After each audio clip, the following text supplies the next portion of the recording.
প্রতিদিনের মতো আজকে আমি একটা নতুন রেসিপি নিয়ে এসেছি। আজকের রেসিপিটা হচ্ছে পনির কারি। পনির কারি করতে আমার যা যা লাগছে সেগুলো আমি আপনাদেরকে দেখাচ্ছি। অল্প একটু হলুদ, প্রথমে আমি পনিরটা একটু লবণ, লঙ্কা গুঁড়ো দিয়ে পনিরটাকে আমি একটু ফ্রাই করে নিচ্ছি। তেল দিয়ে দিচ্ছি, তেল দিয়ে পনিরটাকে আমি হালকা করে ভেজে নেব। তেল আমার গরম হয়ে গেছে, এবার পনিরগুলো আমি দিয়ে হালকা করে ভেজে নেব। পনিরটা আমার ভাজা হয়ে গেছে, পনিরগুলো ভেজে আমি তুলে রাখছি। এর মধ্যেই আমি তেল দিয়ে টমেটো, কাঁচা লঙ্কা, আদা সব ভেজে নেব। এর মধ্যে এই পনির ভাজা তেলের মধ্যেই আমি আদা, রসুন, টমেটো, কাঁচা লঙ্কা দিয়ে একটু ভেজে নেব। চালমগজ আর কাজু সব এগুলো এর মধ্যে দিয়ে ভেজে নেব।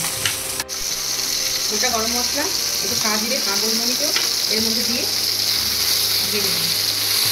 একটু লবণ দিয়ে দিচ্ছি টমেটো যাতে নরম হয়ে যায়। মশলাটা আমার ভাজা হয়ে গেছে, এবার এটাকে আমি ভালো করে ভেজে নেব, তারপর আপনাদেরকে দেখাচ্ছি। তেল দিয়ে দিচ্ছি, সাদা তেল দিলাম, দিয়ে ফোড়ন দিচ্ছি। তেল গরম হয়ে গেছে, এর মধ্যে পেঁয়াজগুলোকে একদম আমি কুচি কুচি করে কেটে দিয়ে দিয়েছি। লবণ দিয়ে দিই, স্বাদ অনুসারে লবণ দেবেন। আগের মশলা ভাজা মশলা আমার একটু লবণ দিয়ে আছে, তাই এর মধ্যে আমি লবণটা কম দিলাম। পেঁয়াজটাকে একটু লাল লাল করে ভেজে নেব, যাতে পেঁয়াজের গন্ধটা চলে যায়। পেঁয়াজটা আমার হালকা করে ভাজা হয়ে গেছে, এর মধ্যে একটু হলুদ দিচ্ছি, কাশ্মীরি লঙ্কার গুঁড়ো কালারের জন্য, জিরে গুঁড়ো, ধনে গুঁড়ো,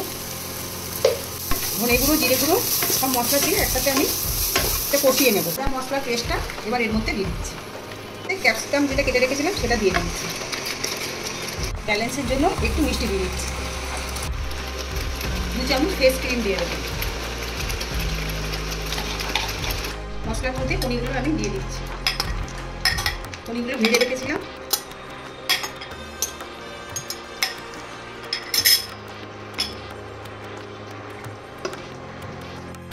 পনির কারি রেসিপিটা আমার হয়ে গেছে, এবার ধনেপাতা এর মধ্যে ছড়িয়ে দিচ্ছি, দিয়ে নামিয়ে নেব।